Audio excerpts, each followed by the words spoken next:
Estos son los lugares en los que trabajo, no tengo ningún conflicto de interés para la presente ponencia. Como mencionó Lota Quiñones, hace unos años fui residente. En el 2014 empecé la residencia de la subespecialidad de medicina intensiva pediátrica aquí en la UCI Pediátrica del Hospital Revallarta. Esta es una foto de mis primeros días de residentado. Estoy con grandes amigos aquí. Y viendo esta foto, se me vienen a la mente dos pensamientos. El primero, que estoy igualito. No he cambiado mucho, creo que eso es obvio. Bueno, ahora estoy casado. Y el segundo, que sin lugar a dudas, tuve muy buenos maestros.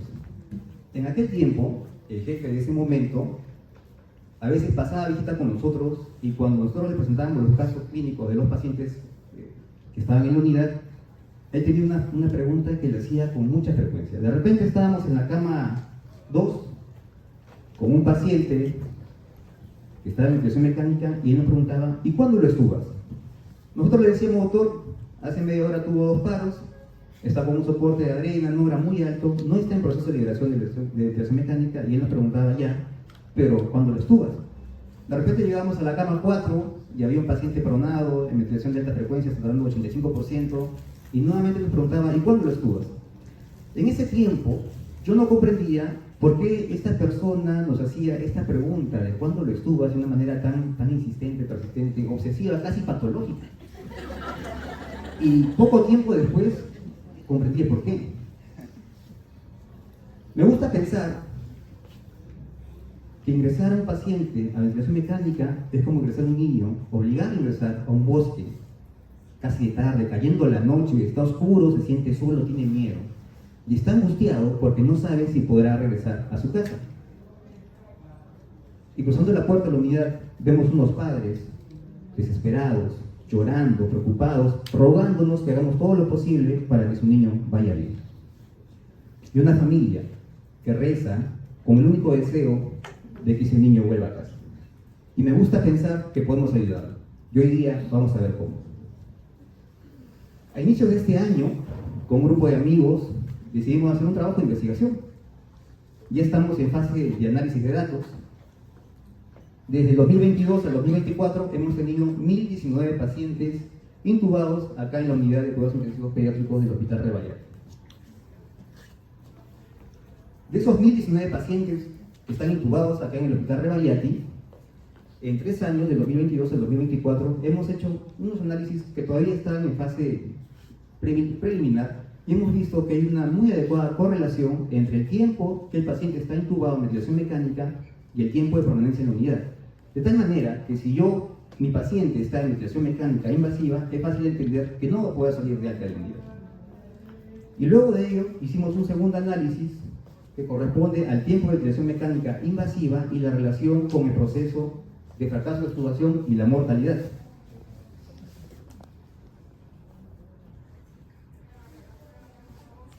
Lo que se observa es que el tiempo de ventilación mecánica invasiva, a mayor tiempo, mayor riesgo de fracaso de extubación y mayor riesgo de mortalidad. Como pueden observar, en los pacientes que estuvieron intubados menos de 2 días, el porcentaje de fracaso de extubación fue de solo 3%, en comparación de aquellos que estuvieron intubados de 15 a 21 días, el fracaso de extubación se dio en el 16%. De igual forma, la mortalidad en los pacientes que estuvieron intubados menos de 2 días fue del 9% en comparación al 29% que presentaron los pacientes que estaban intubados de 15 a 21 días. De tal forma que es fácil de entender que si mi paciente tiene más tiempo en ventilación mecánica invasiva, probablemente el riesgo de fracasar la extubación cuando yo decida intentarlo va a ser mayor y la probabilidad de fallecer también va a ser mayor. A mí me gustan mucho las historias, vamos a desarrollar juntos una.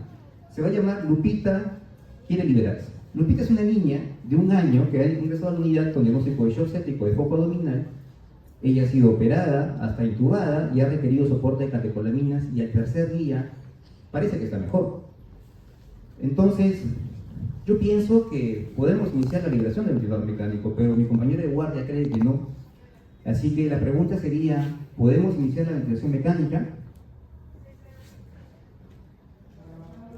Para entender esta etapa, esta fase, vamos a imaginar que somos alpinistas. Nos ponemos en modo aventura y este es el monte Everest. El monte Everest tiene más de 8.500 metros sobre el nivel del mar y vamos a empezar a recorrerlo. Vamos a empezar acá en el lado izquierdo para nosotros, vamos a ascender, llegamos a la cima y vamos a terminar en la base del lado derecho.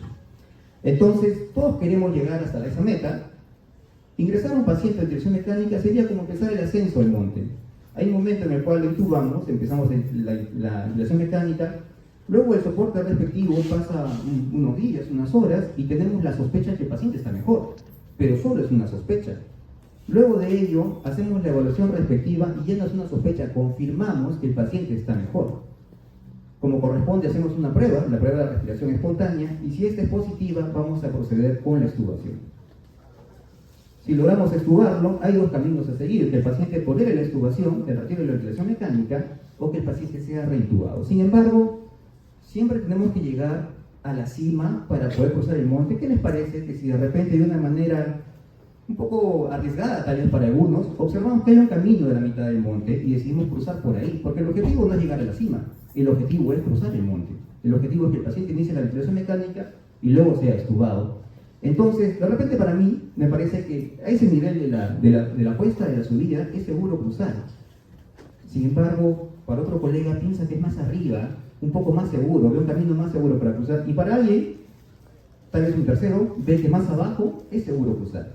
¿Qué vamos a ganar si cruzamos antes de llegar a la cima? Vamos a ahorrar tiempo y ahorrar esfuerzos. La pregunta sería, ¿cómo saber cuál es el lugar más seguro para cruzar? ¿Cómo saber en qué momento podemos hacer una prueba de respiración espontánea para que el paciente pueda ser extubado? Y nos preguntamos, ¿nos ayudaría un protocolo? Ese es un trabajo que se publicó en la librería Cochrane. Esa es una revisión sistemática en la cual fue una revisión más que un análisis, en la cual evaluaron 3 estudios con el objetivo de ver si es que el paciente, al ser destetado, al ser liberado del ventilador mecánico, le ayudaría más usar un protocolo o no usar un protocolo. Y lo que se observa es que el grupo, en el estudio de Foronda, básicamente en el 2011, el grupo que fue liberado del ventilador mecánico siguiendo un protocolo, tuvo menor tiempo de ventilación mecánica invasiva en comparación que si no seguía un protocolo, solamente si seguía el juicio clínico.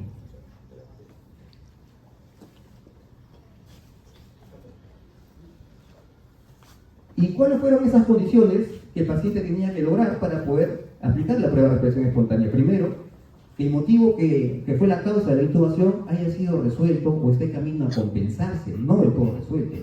Que tenga una FiO2 menor de 0.5, que tenga una PDP menor o igual de 8, que tenga una presión pico menor o igual de 25, que tenga electrolitos normales y que esté hemodinámicamente estable. Sin protocolo, lo que yo pueda observar en el paciente me va a impresionar a mí de una manera, y con protocolo a mi colega le puede impresionar de una manera diferente. Yo veo un 6 y mi otro colega ve un 9. Sin embargo, estamos viendo el mismo objeto. Con un protocolo ambos vamos a tener el mismo punto de vista. Ambos vamos a ver un 6 o ambos vamos a ver un 9. Y más importante aún, si yo sigo un protocolo y todo el equipo de la unidad sigue un protocolo de liberación del ventilador mecánico, todos vamos a hacer lo mismo. De tal forma, nuestro porcentaje de fracaso de extubación actualmente en el Hospital Revalida, en este trabajo que se presenta de 3 años, es del 8.6%. 8.6% de los pacientes que extubamos tienen que reintubarse dentro de las 48 horas. Si es que aplicamos un protocolo que no lo tenemos, pero aplicamos y resulta que bajamos ese 8.6 a un 4%, estamos haciendo las cosas bien, podemos medirnos. Pero ¿qué pasaría si aplicando un protocolo cambiamos de 8.6 a un 15%? Vamos a saber que no estamos haciendo las cosas bien, pero vamos a poder compararnos. Vamos a poder cómo no hacer las cosas correctas y cómo saber que estamos haciendo las cosas bien. Y vamos a poder compararnos con las demás unidades de cuidados intensivos, porque si cada uno hace lo que le parece, yo creo que este es el mejor momento para extubarlo y bajo este tipo de condiciones, y mi colega de repente hace algo totalmente diferente. ¿Cómo vamos a saber quién está equivocado y quién no? Tenemos que aplicar un protocolo para poder hacer las cosas de manera más homogénea y más estandarizada. Como les conté, estábamos de guardia y yo quería extubar a Lupita, pero mi compañero me dijo que no era el mejor momento. Entonces yo me he quedado pensando en que podría extubar a Lupita. Sin embargo, cuando llego a la casa cansado y me echo a la cama, bueno, estas cosas pasan, pero evidentemente yo no estoy pensando en algo así. Yo estoy pensando en que mañana, o en el siguiente turno que vaya, voy a extubar a Lupita. Y resulta que al día siguiente tengo turno en la unidad, llego a la unidad y el turno noche reporta que ha extubado a Lupita, pero ha salido con dificultad respiratoria, con un poco de estridor, y han tenido que colocar una cánula nasal de soflujo, intentando compensar su condición. Sin embargo, está en insuficiencia respiratoria clínicamente bastante evidente y decidimos reintubarlo. Ha fracasado la primera extubación de Lupita. Fracasar no es malo. Dejar de intentar hacer algo por temor a fracasar sí es malo. El único que nunca fracasa en una extubación es el que nunca extuba a nadie. Entonces, es importante tener en cuenta que cuando yo voy a extubar a un paciente hay un riesgo de fracasar, pero debo valorar todo el escenario incompleto para evitar que eso vaya a ocurrir. Y más aún, cuando yo extubo a mi paciente y fracaso, tengo la obligación, y todo el equipo tiene la obligación, de valorar qué es lo que ocurrió, como si fuera un bar. Vamos a ver en minuto a minuto, el ángulo a ángulo, el cuadro a cuadro, de por qué ocurrió, y esta figura, tal vez con el árbitro viendo la pantalla, no sería así, no debería ser así. Y en el caso concreto de Lupita, ella fracasó, porque tuvo debilidad muscular, un exceso de sedación, una tos ineficiente y un estridor importante, que todo ello conllevó con una atelectasia masiva del hemitórax izquierdo. Se hace lo que corresponde, le dan el tratamiento que corresponde, la terapia respiratoria que corresponde, y 3 días después Lupita está mejor. Yo le hago el seguimiento a través de mis residentes y yo sé que al día siguiente de esos 3 días que ha mejorado Lupita, yo voy a ir de guardia. Y nuevamente el escenario que siempre ocurre, obviamente esta persona no es pediatra, no esta mujer no es pediatra ni enfermera, porque ellas nunca piensan en esas cosas. Es posible que algunos estén en esa condición, pero evidentemente yo no. Yo estoy pensando en que ahora sí, cuando llegue a la unidad, voy a extubar a Lupita. Entonces, llego a la unidad y Rambo me reportan de que Lupita está lista para intentar un nuevo proceso de liberación mecánica. Entonces, la pregunta que nos haríamos, en primer lugar, sería: si Lupita está lista para ser extubada, ¿qué prueba le vamos a hacer? ¿Cómo haríamos esa prueba de respiración espontánea? Este es un trabajo bastante interesante que comparó 2 métodos para ejecutar la prueba de respiración espontánea. Uno de ellos, el primero, fue aplicar CPAP más presión soporte y comparó con la prueba de respiración espontánea por tubo entero. Fueron 99 pacientes los que se sometieron a CPAP más presión soporte de 10, y de los cuales 15 fracasaron y fueron reintubados. En comparación, el grupo que tuvo la ventilación de la prueba de respiración espontánea con tubo entero fueron 102 y 13 fueron reintubados. Ambos números son bastante similares y no hubo diferencia estadísticamente significativa. En consecuencia, según este trabajo, hacer una prueba de respiración espontánea con CPAP presión soporte en comparación a tubo entero sería bastante similar. Pero hay que tener unas consideraciones. El CPAP presión soporte se hace con un monitor. Yo puedo programar la presión soporte que considero para el paciente, luego vamos a ampliar un poco de esto, y voy a tener la ventaja de monitorizar el volumen de actividad, la frecuencia respiratoria, el tiempo inspiratorio del paciente y otros detalles más, porque está con un ventilador mecánico, es un monitor. Y voy a tener una ventilación de respaldo. Si mi paciente hace apnea o una ventilación inefectiva, el ventilador mecánico va a activar su sistema de programación y le va a dar un respaldo de ventilación. A comparación de cuando pongo al paciente con tubo entero, yo debo estar al lado de mi paciente, porque no hay una ventilación de respaldo. Si hace apnea, el paciente va a entrar en paro. Y tampoco va a haber un monitoreo más allá de lo que puedo observar clínicamente, de lo que puedo ver con sus tirajes, la fluctuación, frecuencia cardíaca respiratoria. Y vean un detalle. Este paciente está con tubo entero y lo que se puede observar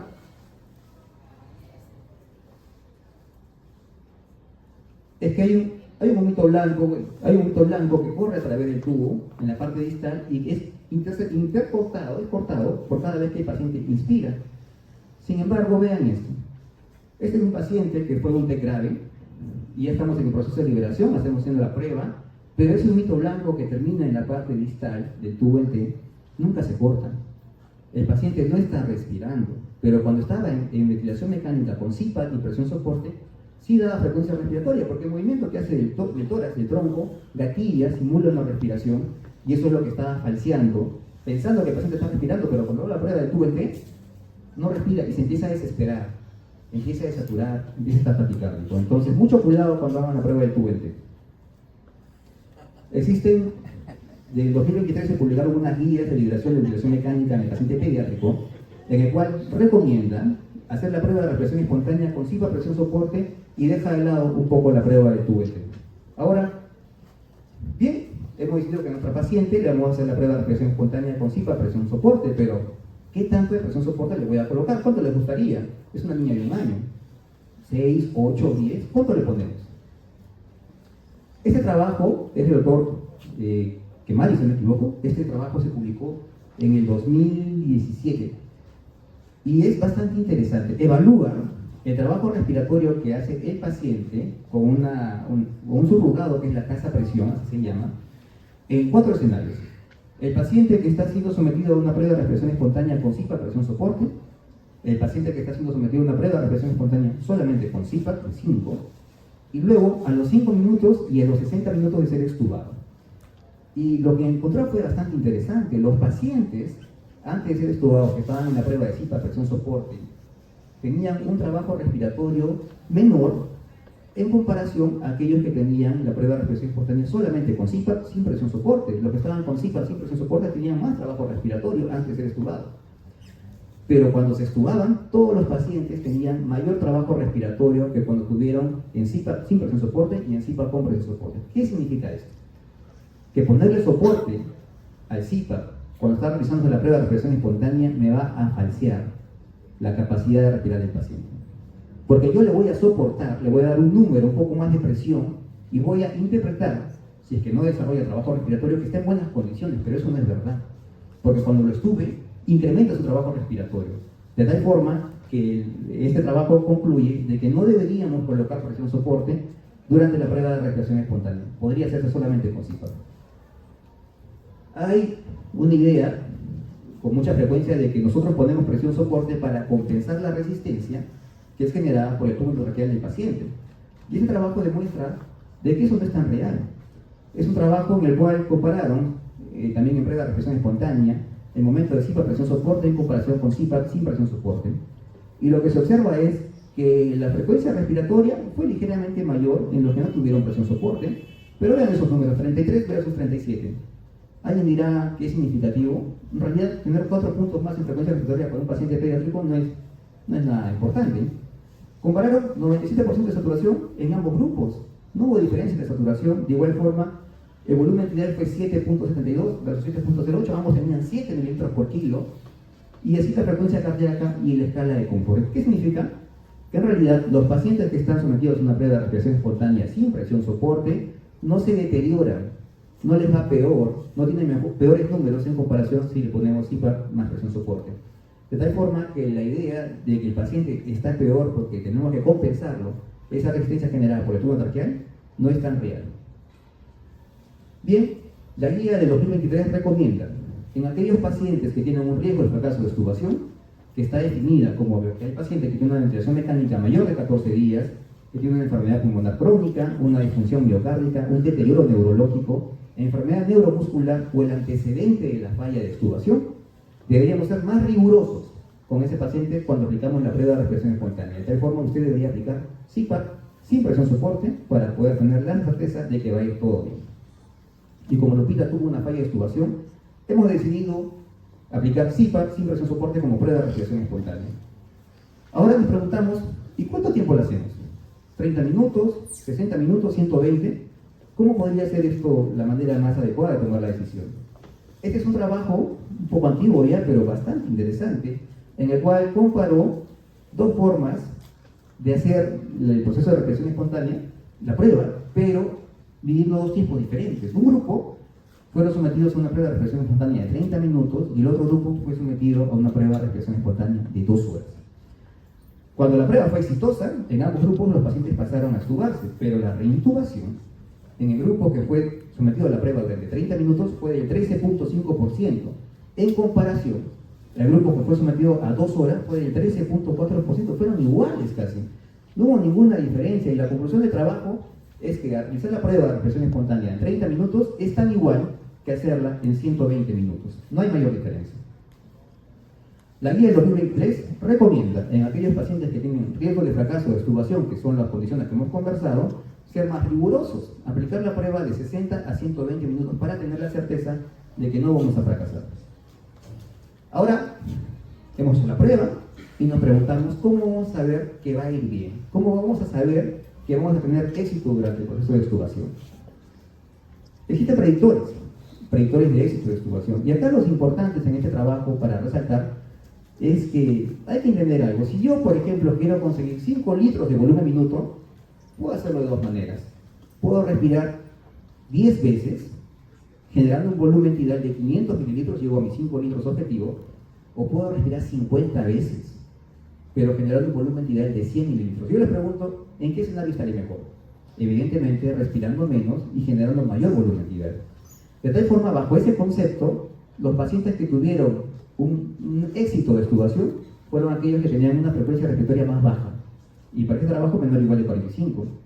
Un volumen tidal mayor o igual de 5.5 indexado por peso, el índice de Janin-Tobin indexado por peso por pediatría, que es menor o igual a 8, que es la diferencia entre la frecuencia respiratoria y el volumen tidal, y el índice CROP mayor de 0.15, que casi nunca lo usamos en pediatría en realidad. Ahora, ya sabemos cómo tener éxito, pero nos preguntamos cómo saber que podemos fracasar. Y este trabajo que les presento evaluó los riesgos de fracaso, aquellos pacientes que tuvieron un fracaso que manifestaron más como condición de riesgo para fracasar. Es un trabajo también del doctor Kemani, y se observa que el OR más alto fue los pacientes que tuvieron una enfermedad neurológica, pacientes neurocríticos postoperados de tumor de fosa posterior, que tuvieron de repente una enfermedad hemorrágica cerebral, o alguna condición, un T grave, que tenían una condición neurológica y fueron intubados, y cuando los extubamos tenían mayor riesgo de fracasar.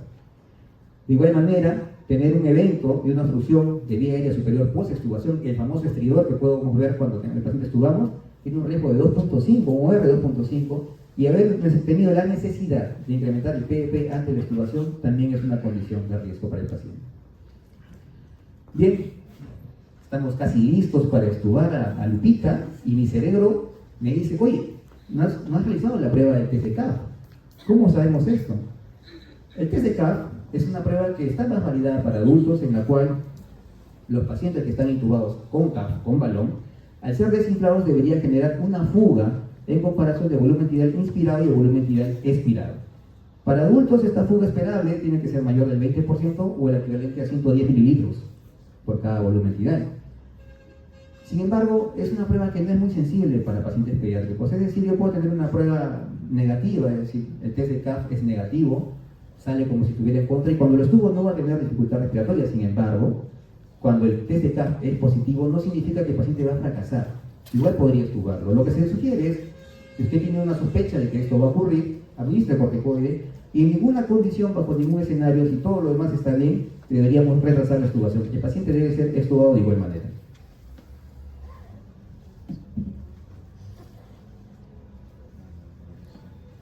Este es un paciente de 3 meses que ha sido extubado, pero estuvo intubado con un tubo 4.5, que es bastante grande para su condición, y desarrolló estridor post-extubación. La pregunta es, ¿hubiera ayudado a los corticoides? Esta es una revisión sistemática con metaanálisis que comparó administrar dexametasona como corticoide previo a la extubación en comparación de no administrar dexametasona para pacientes que fueron extubados. Y en el objetivo de la reintubación, cuando yo valoro el resultado de reintubación, se muestra que hay una tendencia a disminuir la reintubación en los pacientes que recibieron dexametasona, pero esta tendencia no llega a ser estadísticamente significativa. En consecuencia, dando dexametasona al paciente que yo voy a extubar, no me asegura que va a fracasar la extubación. O va a ir bien, probablemente igual pueda fracasar. Lo que sí disminuye la administración de dexametasona es la laringitis posterior, el estridor. Probablemente esa inflamación voy a mejorarla administrando dexametasona previo a la extubación. Sin embargo, lo que yo quiero no es disminuir la laringitis, lo que yo quiero es disminuir el riesgo de intubación. Pero la dexametasona en ese aspecto no nos ayuda. Sin embargo, la guía del 2023 sugiere que si usted tiene un paciente con riesgo de presentar estridor post-extubación y lo define como aquel paciente que ha tenido múltiples intubaciones, que ha sido una vía aérea manipulada, que ha tenido una intubación traumática, que le han colocado un tumor traqueal mayor al que le corresponde por grupo etario, o el test de CAF es negativo, o ya se ha visto un antecedente de estridor post-extubación, o tiene una anomalía congénita a nivel de la vía aérea superior, usted debería administrar dexametasona a una dosis alta y precoz, antes de la intubación. Ahora estamos casi listos para extubar a Lupita y me pregunto, ¿requerirá algo más que una cánula linasal, tal vez una BNI o un dispositivo de alto flujo? La BNI en realidad ha sido lo más valorado para el soporte post-extubación y ha tenido bastantes estudios a favor en comparación a la cánula de alto flujo, de tal manera que la guía del 2023 recomienda, si usted tiene un paciente con estas condiciones que hemos mencionado, con riesgo de fracaso de extubación, y lo va a extubar, sopórtelo con BNI.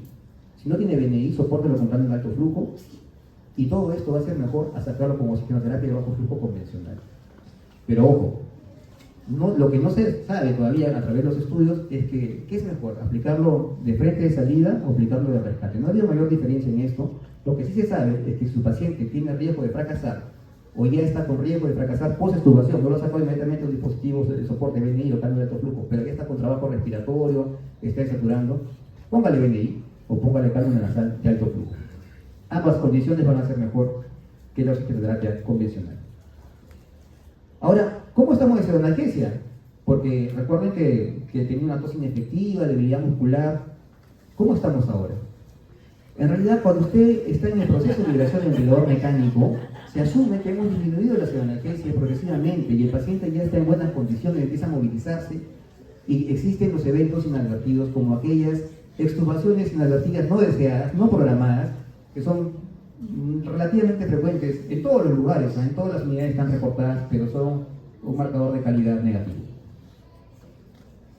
Si usted tiene la posibilidad de no administrar sedantes, sino de calmar a ese paciente en presencia de la mamá o como un objeto que pueda jugar, como esta niña que está con sus juguetitos, no lo cedes, no le incremente los medicamentos, no la duerma, distráigala, haga cosas para que ella esté más colaborativa y no se ponga sincrónica con el ventilador mecánico. Y eso se puede conseguir con cierta frecuencia. Finalmente, Lupita está lista. Hemos hecho todas las preguntas que corresponden y hemos creído que está en buenas condiciones. Entonces le empezamos a despertar, empieza a abrir los ojitos, empieza a relacionar con el entorno y procedemos a extubarlo. Sale con un poco de fridor, ya está recibiendo su rica dexametasona, la nebulizamos con epinefrina y luego de ello, Lupita está bien. Hemos conseguido el éxito de la extubación sin mayor problema. Me gusta pensar que es como si entrara en un bosque oscuro, de tarde, casi de noche. Me gusta pensar que podemos estar ahí para ayudarlos y me gusta pensar que podemos conseguir llevarlos a casa. Eso es todo lo que quería presentarles. Me quedo con ustedes para las preguntas que tengan.